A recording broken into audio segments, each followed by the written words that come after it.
Hello students, अभी हमने पढ़ा डोमेन ऑफ फंक्शन निकालना। अब हम देखेंगे कोई भी अगर फंक्शन दिया गया है उसका रेंज कैसे निकालते हैं। सबसे पहले हम पता करते हैं कि रेंज होता है।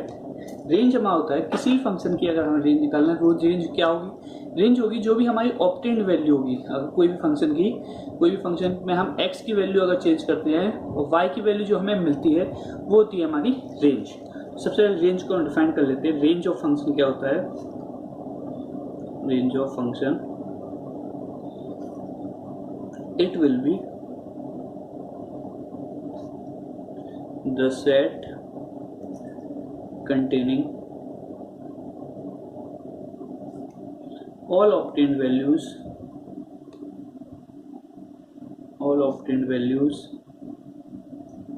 of variable y। यहाँ पे जो भी वेरिएबल हमारा y है, हम मेनली जनरली x और y वेरिएबल लेते हैं, जिसमें हमारा x होता है इंडिपेंडेंट वेरिएबल और y होता है हमारा डिपेंडेंट वेरिएबल। तो जो हमारा x की वैल्यूज आती थी जो कि इंडिपेंडेंट वेरिएबल था उसको कहते थे हम डोमेन, और जो y की वैल्यूज आएंगी जो होता है डिपेंडेंट वेरिएबल उसको हम बोलते हैं रेंज ऑफ फंक्शन। चैप्टर की स्टार्टिंग में हमने देखा था अगर ग्राफिकली देखा जाए कोई भी फंक्शन अगर दिया गया है तो उसमें जो एक्स एक्सिस पे वैल्यूज जो कवर्ड हो रही थी वो आ रही थी हमारी रेंज डोमेन में, और जो भी वाई एक्सिस पे वैल्यूज कवर्ड हो रही थी वो आती थी हमारी रेंज में। अगर मैं कहूँ ये हमारा कोई फंक्शन है, -5 से लेकर यहाँ मान लीजिए 7 तक, और ये है 2 से लेकर, इसको थोड़ा नीचे ले आते हैं, 0.5 तक। अगर मुझे कोई भी ये एक्सप्रेशन है जिसका मैंने ग्राफ ड्रॉ किया है, इस ग्राफ का मुझे अगर डोमेन निकालना है, इस ग्राफ का डोमेन क्या होगा, जो एक्स एक्सिस पे वैल्यूज कवर्ड हो रही हैं। तो एक्स एक्सिस पे मेरी वैल्यू कवर्ड कहाँ से हो रही है, -5 से लेकर 7 तक। तो इसका डोमेन होगा -5 से लेकर 7 तक क्लोज इंटरवल, क्योंकि यहाँ पे कवर्ड है, डार्क डॉट है। अगर रेंज की बात की जाए तो मैं बोला रेंज कहाँ पे देखेंगे हम, रेंज देखेंगे हम वाई एक्सिस पर। जो भी वैल्यूज वाई एक्सिस पर कवर्ड हो रही होंगी वो हमारी आएंगी रेंज में। वाई एक्सिस पे कहाँ पे कवर्ड हुआ, 0.5 से लेकर 2 तक। तो इसमें रेंज हो जाएगा हमारा 0.5 से, लोएस्ट वैल्यू क्या है 0.5 और 2 के बीच की सारी वैल्यूज कवर्ड है। और यहाँ पे 0.5 से लेकर 2 तक इंटरसेक्शन। अगर हमें यहाँ पे एक और चीज देखें तो ग्राफ हमारा हाईएस्ट पॉइंट क्या है ग्राफ का, ए है, मान लो यहाँ पे 3 है, तो 2 तक न जाके यहाँ पे 3 तक जाएगा। क्लियर, क्योंकि इसका हाईएस्ट पॉइंट कहाँ पे है 3। तो 0.5 से लेकर 3 तक की हमारी सारी वैल्यू कवर्ड है, तो इसका रेंज होगा 0.5 से लेकर 3 तक। क्लियर, फर्स्ट पॉइंट बोल दें। Second point, range of. अब हम देखेंगे कुछ स्टैंडर्ड फंक्शंस जिनकी हम रेंज याद कर सकते हैं। तो रेंज ऑफ स्टैंडर्ड फंक्शन। तो हम सबसे पहले वो फंक्शन देखते हैं जिसकी रेंज रियल नंबर होती है। रियल नंबर रेंज किस किस की होती है, 10x, जो हम पढ़ चुके हैं। हमने लास्ट लेक्चर्स में हमने कुछ स्टैंडर्ड्स ग्राफ वगैरह देखे हैं, वहां पे मैंने आपको सभी मेन इंपॉर्टेंट फंक्शन का डोमेन और रेंज लिखवाया था। तो हम वही चीज एक बार रिपीट कर रहे हैं। तो हमारा रियल नंबर किस किस का रेंज होता है, 10x की रेंज, cot x की range, ln x, log base a x, और कोई भी odd degree polynomial.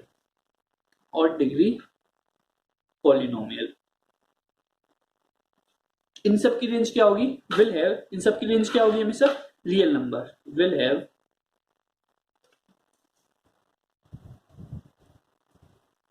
Have range as real number.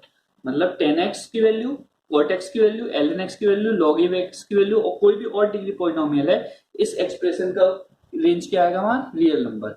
मतलब x की हम कोई भी वैल्यू रखें, x की हम वैल्यू जो भी इसके डोमेन में है वो रखें, तो हमें पूरे y एक्सिस पे कहीं ना कहीं वैल्यू, कोई ना कोई वैल्यू मिल रही होगी। क्लियर, ये पॉइंट हो गया। बी पॉइंट देखें हम, अगर अब बात की जाए इवन डिग्री, यहाँ पे ऑड डिग्री पॉलिनोमियल की बात हो गई, यहाँ पे देखते हैं इवन डिग्री पॉलिनोमियल की। अगर मैं बात करूं even degree polynomial, even degree के पॉलिनोमियल देखी जाए, अगर मैं बात करूं x square, y equal to x square, इसका ग्राफ कैसा होता है, इस प्रकार से होता है। y equal to x square, parabola होता है।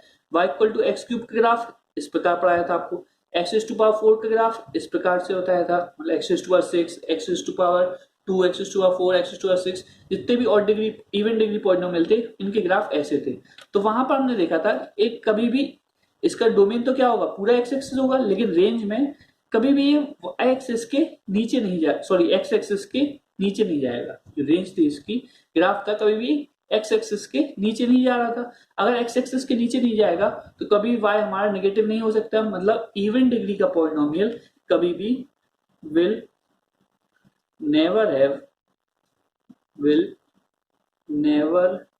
Have range as R. तो इवन डिग्री पॉलिनोमियल की रेंज क्या, आर कभी भी नहीं हो सकती। क्लियर। अब देख लेते हैं हम कुछ ट्रिग्नोमेट्रिक फंक्शंस। यहाँ पे 10x cot x हो गए और बाकी के ट्रिग्नोमेट्रिक फंक्शन का देख लेते हैं।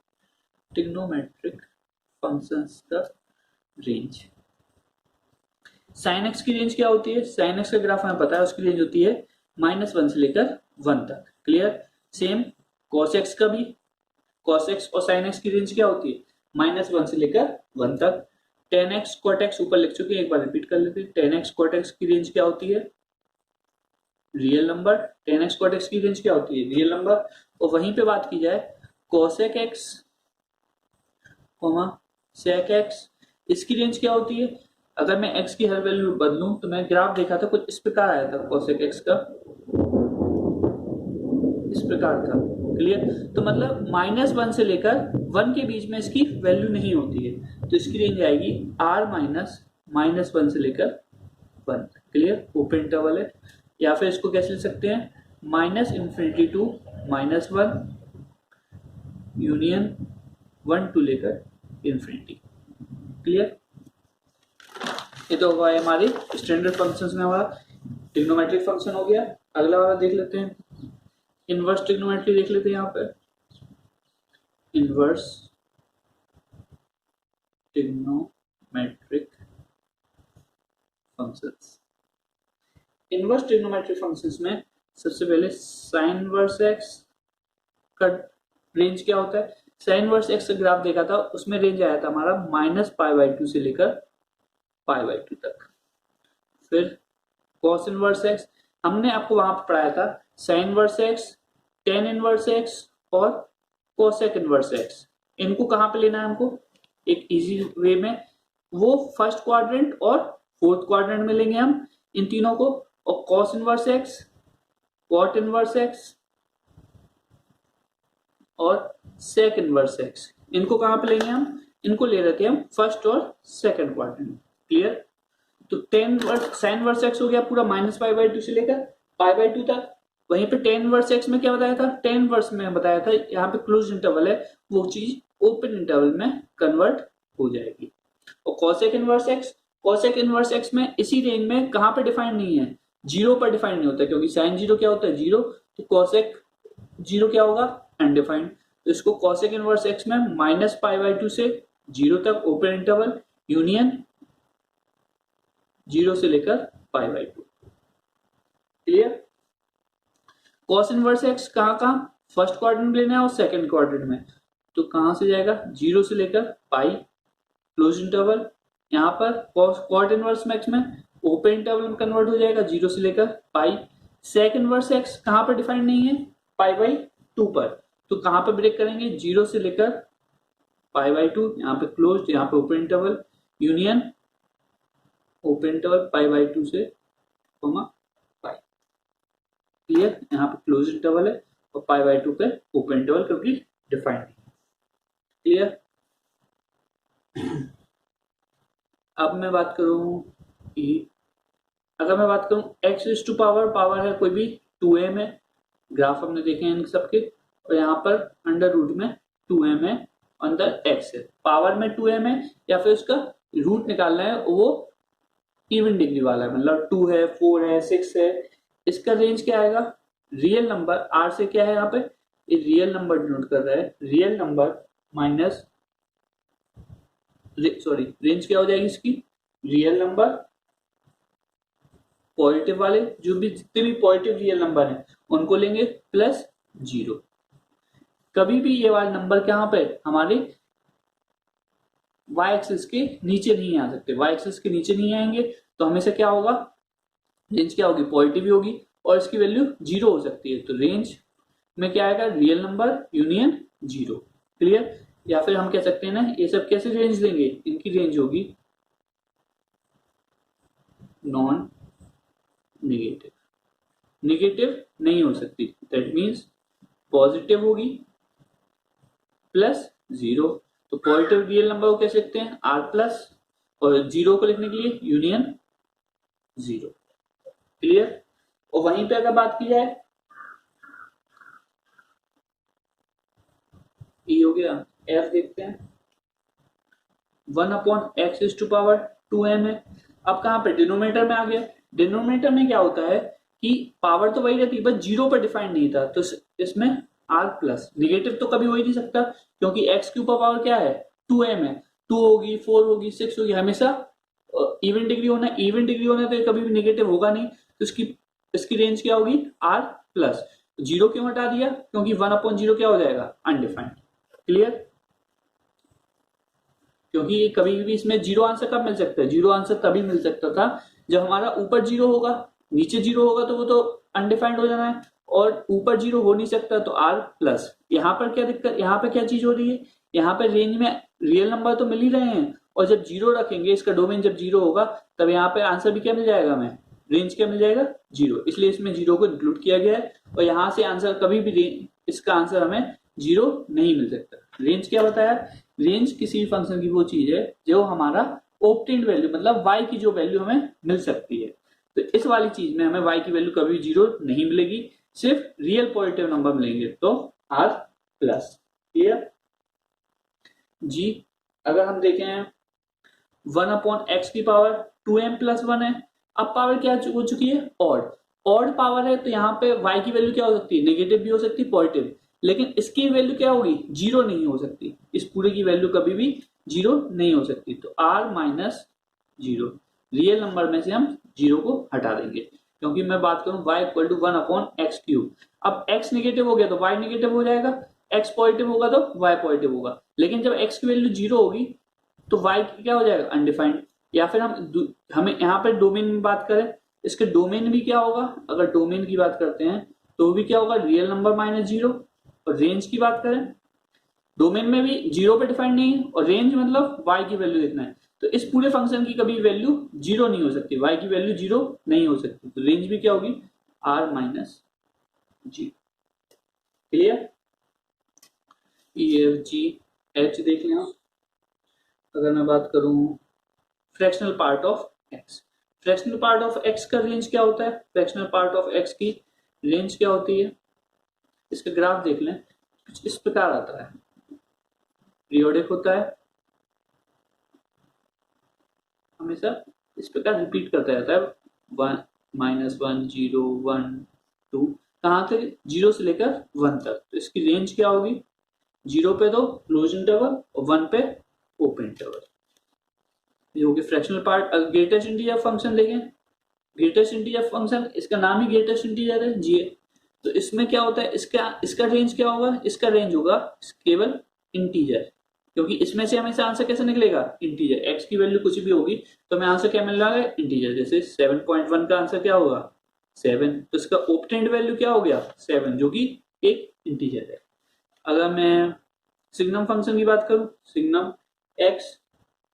सिग्नम एक्स का ग्राफ, आप कुछ चीज से ग्राफ से याद करिए, कैसा होता है, यहाँ पे ओपन इंटरवल दे गई, क्लोज इंटरवल, और यहाँ पे ओपन इंटरवल, मतलब 1 मिलेगा अगर x की वैल्यू 0 से बड़ी है, x की वैल्यू 0 है तो यहाँ पे y की वैल्यू क्या हो गई, 0 हो गई। और अगर x की वैल्यू 0 से कम है तो y की वैल्यू -1। सिग्नम x में हमें क्या क्या मिल सकता है, सिर्फ -1 मिलता है, 0 मिलता है और 1। तो इसकी रेंज क्या हो जाएगी, यही इसकी सिग्नम फंक्शन की रेंज हो जाएगी, क्या, -1 0 और 1। एक और हमने फंक्शन देखा था जी एच आई, देख लेते हैं। हमने देखा था y इक्वल टू अगर x प्लस 1/x है, y equal to x plus 1/x, इसका ग्राफ कुछ इस प्रकार था, if y equal to x की लाइन हो गई थी और ऐसा आया था, वो कुछ इस प्रकार आया था, यहाँ पे 2 था, यहाँ पे -2, -1 2 -2। तो इसकी रेंज हमने देखी थी कि कभी भी ये ग्राफ 2 के नीचे नहीं आ रहा था और -2 के ऊपर नहीं जा रहा था। जो x एक्सिस के, अगर मैं with respect to x axis बोलूं तो ऊपर वाला ग्राफ 2 के नीचे नहीं आ रहा था और x एक्सिस के नीचे वाला ग्राफ -2 के ऊपर नहीं आ रहा था। तो इसका डोमेन क्या हो जाएगा, इसकी सॉरी रेंज क्या हो जाएगी, इसकी रेंज हो जाएगी -∞ से कहां तक, -∞ से -2 तक गया, -2 तक गया क्लोज इंटरवल, फिर कहां से 2 से लेकर इंफिनिटी चला गया, तो यूनियन 2 से लेकर इंफिनिटी। क्लियर। अब एक और चीज देख ली जाए। अब अगर मैं बात करूं x हमारा 0 से बड़ा है, मान लो if x is greater than equal to 0, x हमारा 0 से बड़ा है, तो x प्लस 1/x की वैल्यू क्या होगी, हमेशा 2 से बड़ी होने वाली है। x प्लस 1/x की वैल्यू क्या होगी, हमेशा 2 से बड़ी होने वाली है।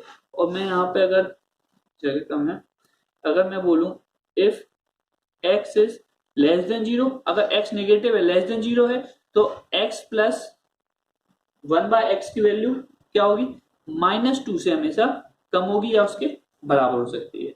तो हम यहां से देख सकते हैं अगर x हमारा 0 से बड़ा है तो x प्लस 1/x की मिनिमम वैल्यू क्या होगी, 2 होगी।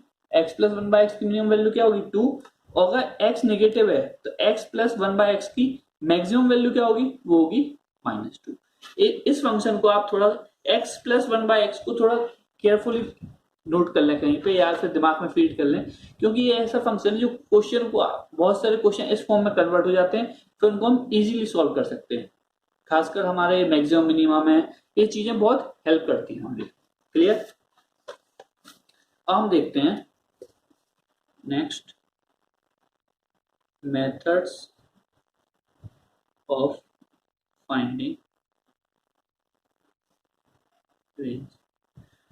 हम देखेंगे, अभी हमने देखा किसी को, अभी तक हमने देखा था methods of finding domain, domain निकालना था किसी फंक्शन का, तो वो कैसे निकालते हैं। अब हम सीखेंगे रेंज निकालना। Domain in comparison to range थोड़ा सिंपल हो जाता है, लेकिन रेंज में क्या होता है, थोड़ी डिफिकल्टीज आती है, क्योंकि डोमेन में साफ साफ हमें क्या देखना है, सिर्फ x की कौन कौन सी वैल्यूज हम रख सकते हैं, वो चीज हमें देखना होती है।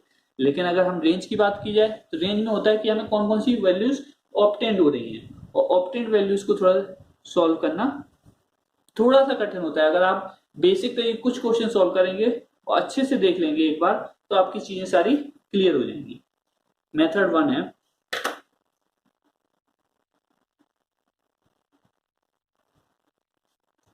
Using elementary manipulation. Elementary manipulation सिर्फ आपको कभी कभी क्या होता है, बेसिक चीजें याद रहेंगी आपको, बेसिक आपको जो भी अभी तक मैंने फंक्शंस के डोमेन और रेंज बताए हैं, आपको वो सब तो चीजें, जैसे इनवर्स ट्रिग्नोमेट्रिक फंक्शन हुआ, ट्रिग्नोमेट्रिक फंक्शन हुआ, लॉगरिथमिक फंक्शन हुआ, एक्सपोनेंशियल फंक्शन हुआ, फ्रैक्शनल पार्ट ऑफ एक्स हुआ, इन सब के आपको रेंज और डोमेन अच्छे से याद होने चाहिए। तो क्या होता है, कभी कभी जब कोई भी फंक्शन में तीन चार मिक्स्ड फंक्शन आ जाते हैं, जैसे अगर मैं बात करूं y equal to sine x plus fractional part वो ग्रेटेस्ट इंटीजर फंक्शन, इस टाइप के फंक्शनों का डोमेन और रेंज निकालने में अगर मुझे साइन एक्स का और greatest integer part of function का डोमेन और रेंज याद होगा तो इजीली सॉल्व हो जाते हैं। तो हम देखते हैं, अभी हमने डोमेन निकालना सीख लिया है फंक्शनों का, हम निकाल रहे हैं हमारा रेंज। तो सबसे पहले यूजिंग एलिमेंट्री मैनिपुलेशन, तो अब नोट बना के लिख लीजिए। अगर मेरा कोई भी फंक्शन है b, इसका रेंज है, कोई भी फंक्शन है b, इसका रेंज है मान लीजिए अल्फा से लेकर बीटा तक। कोई भी हमारा फंक्शन है b, उसका हमारा रेंज जो है वो है अल्फा से लेकर बीटा तक। क्लियर। यहाँ पे क्या लिखा है, बी बिलोंग्स टू मतलब बी डोमेन है, इसको बी को लीजिएगा कि बी की रेंज है अल्फा से लेकर बीटा तक। अगर कोई भी फंक्शन है बी जिसकी रेंज है अल्फा से लेकर बीटा तक, तो मैं इसमें ऑपरेशन लगाऊं। अगर इसमें मैं कोई भी फंक्शन है उसमें के जोड़ता हूं, के एक कांस्टेंट है, अगर मैं उसको जोड़ता हूं बी प्लस के, तो इसकी जो रेंज होगा वो भी उनके दोनों एंड पॉइंट्स पे वो के ऐड हो जाएगा, अल्फा प्लस के कॉमा बीटा प्लस के। क्लियर? जैसे एग्जांपल लेते हैं, साइड में एक एक एग्जांपल लेते जाएंगे। अगर मैं बात करूं, यहाँ पे क्वेश्चन है फाइंड रेंज ऑफ, फर्स्ट है sin x प्लस 9। तो हम सबसे पहले देखते हैं sin x हमारा स्टैंडर्ड फंक्शन है, तो sin x का रेंज क्या होगा, sin x की रेंज, यहाँ पे बिलोंग्स का मतलब होगा रेंज। आपके आगे भी लेक्चर में ध्यान दीजिएगा, अगर sin x कुछ बिलोंग करके लिखता हूं मैं, तो अभी इस वाले टॉपिक के अंदर में वो उस चीज को रेंज डिनोट करेगा। sin x की रेंज है -1 से लेकर 1 तक। तो sin x में मैंने अगर कोई भी कांस्टेंट जोड़ा 9 जोड़ा, तो इसकी रेंज क्या हो जाएगी, -1 प्लस 9 कॉमा 1 प्लस 9। तो -1 प्लस 9 कितना हो जाएगा 8, और 9 प्लस 9 10। तो इसकी sin x प्लस 9 की रेंज क्या हो जाएगी 8, 10। क्लियर? अभी तो मैंने k को जोड़ा था, अगर मैं अब k को मल्टीप्लाई करता हूं, मान लीजिए k का मैंने b में मल्टीप्लाई कर दिया, तो क्या होगा, फिर इसकी रेंज क्या हो जाएगी k into alpha comma k into beta. कब? जब k हमारा पॉजिटिव होगा, k हमारा क्या होगा पॉजिटिव होगा, तो डायरेक्ट जो रेंज के एंड पॉइंट्स थे उनमें हमारा k सिंपल मल्टीप्लाई हो जाएगा। अगर k हमारा नेगेटिव हुआ, k नेगेटिव हुआ तो हमें कुछ नहीं करना है, तो हमारा ये दोनों चीजें पलट जाएंगी, k बीटा यहाँ पे आ जाएगा कॉमा k अल्फा यहाँ चला जाएगा। क्लियर? अगर k नेगेटिव हुआ तो क्या होगा, जो भी हमारा फंक्शन था उसका रेंज था अल्फा से लेकर बीटा, तो k का दोनों मल्टीप्लाई होगा, और k नेगेटिव है तो k बीटा पहले आ जाएगा कॉमा k अल्फा। अगर k पॉजिटिव है तो सिंपल लिख देना है k alpha comma k beta. जैसे एग्जांपल यहाँ पे लेते हैं, मैं लूं 3 times of cos x। cos x का डोमेन क्या होता है, cos x का रेंज क्या होता है -1 से लेकर 1। 3 टाइम्स ऑफ cos x का क्या होगा, 3 हमारा पॉजिटिव है तो डायरेक्ट मल्टीप्लाई कर देना, -3 से 3। वहीं पे अगर हमें रेंज निकालना होता -3 ऑफ cos x का, cos x का क्या होता है -1 से लेकर 1, और -3 cos x की रेंज क्या होगी, -3 cos x की -3 का इससे मल्टीप्लाई करेंगे तो वो कहां पे आएगा, यहाँ पे आएगा, तो -3 इंटू -1 3, और 3 -3 इंटू 1 -3 से। क्लियर? अगर k हमारा नेगेटिव है तो इन दोनों को इंटरचेंज कर देना है, और k पॉजिटिव है तो डायरेक्ट हमें मल्टीप्लाई कर देना है। क्लियर? इसका थर्ड पार्ट देखते हैं। अगर अभी क्या है, k का हमने एक बार ऐड किया है, b कोई फंक्शन था, और एक बार मल्टीप्लाई किया है k का।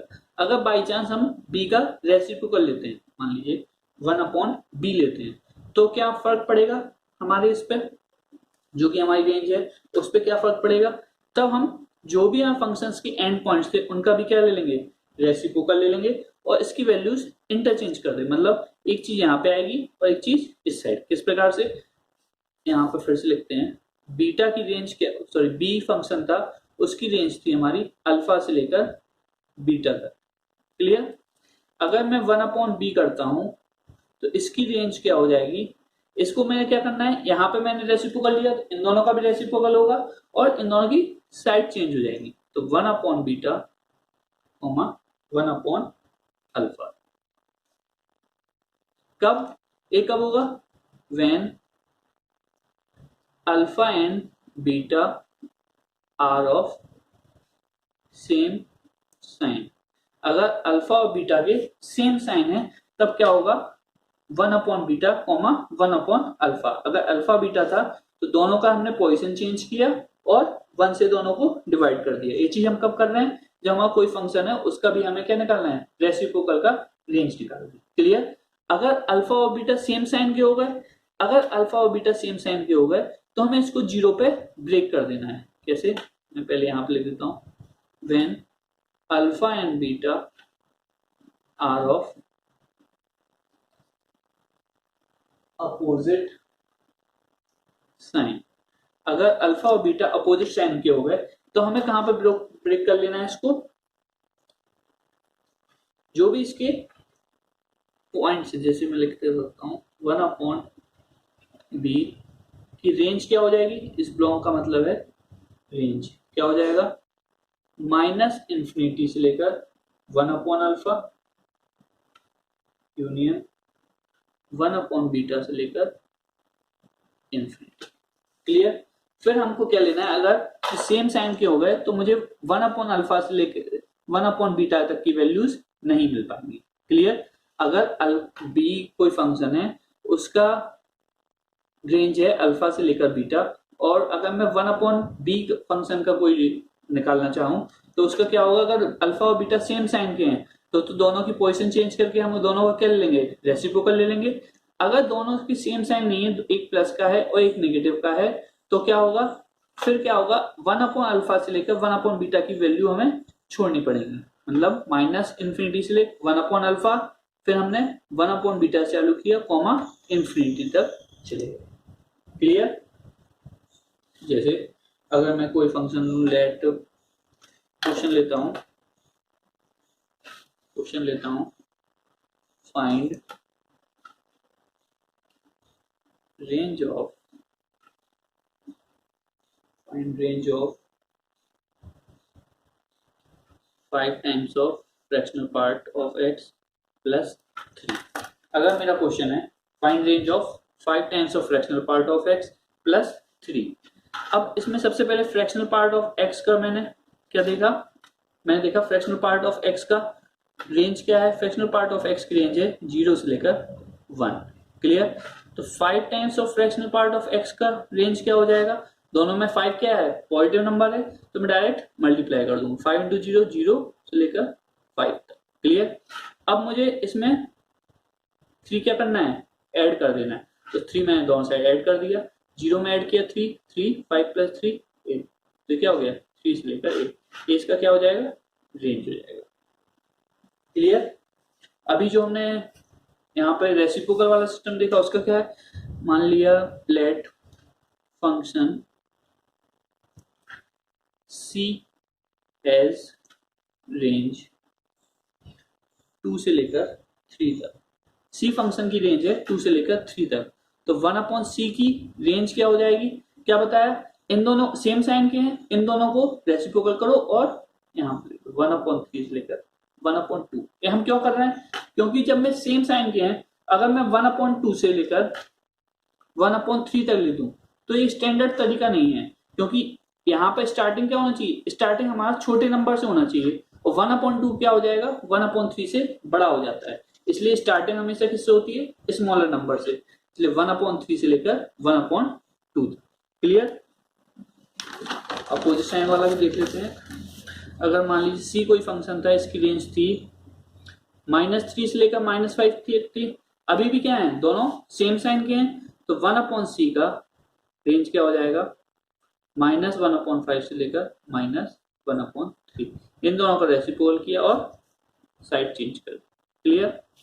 अब मान लीजिए c कोई फंक्शन था, इसके रेंज थी -1 से लेकर 1 तक, और मुझे 1/c का निकालना है, तो इसका रेंज क्या होगा, मैंने क्या बोला, अब -1 से 1 के बीच में निकालना है, तो हम कहां से, -∞ से चालू हुआ, कहां तक, -1 तक, 1/-1, इसको इंक्लूड किया, यूनियन कहां से, 1/1 से लेकर इन्फिनिटी तक, क्या मिल जाएगा हमें, -∞ से -1 यूनियन 1 से लेकर इन्फिनिटी।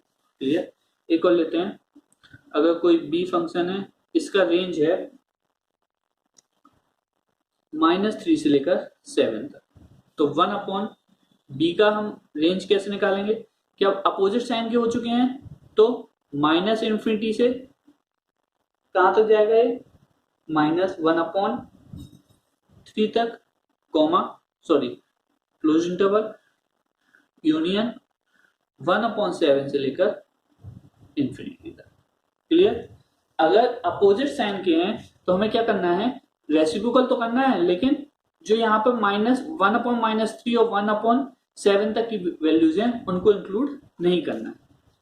क्लियर? एक और लेते हैं। अगर डी कोई फंक्शन है उसका रेंज है -9 से लेकर मान लीजिए प्लस का 13 है, तो 1/d का क्या हो जाएगा, 1/d में क्या होता है, -∞ से है कहां तक, -1/9 तक, इसको ले लिया यूनियन, फिर 1/13 से चालू किया, कहां तक गए, इंफिनिटी तक। क्लियर? अब क्वेश्चन ले लेते हैं। एक क्वेश्चन है, find range of 1/3 times of cos x plus 9। Clear?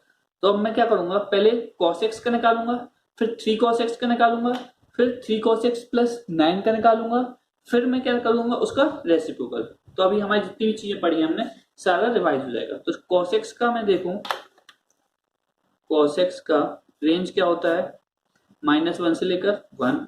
3 times of cos x का क्या होगा, -3 से लेकर 3। 3 cos x प्लस 9 का क्या होगा, दोनों में 9 जोड़ा, -3 में 9 जोड़ा 6, 3 में 9 जोड़ा 12। अब 1/3 times of cos x plus 9, दोनों क्या है, सेम साइन के, तो क्या होगा, दोनों की पोजीशन चेंज हो जाएगी और रेसिप्रोकल हो जाएगा। तो क्या हो जाएगा, 1/12, 1/6, ये हमारा आंसर हो जाएगा। क्लियर?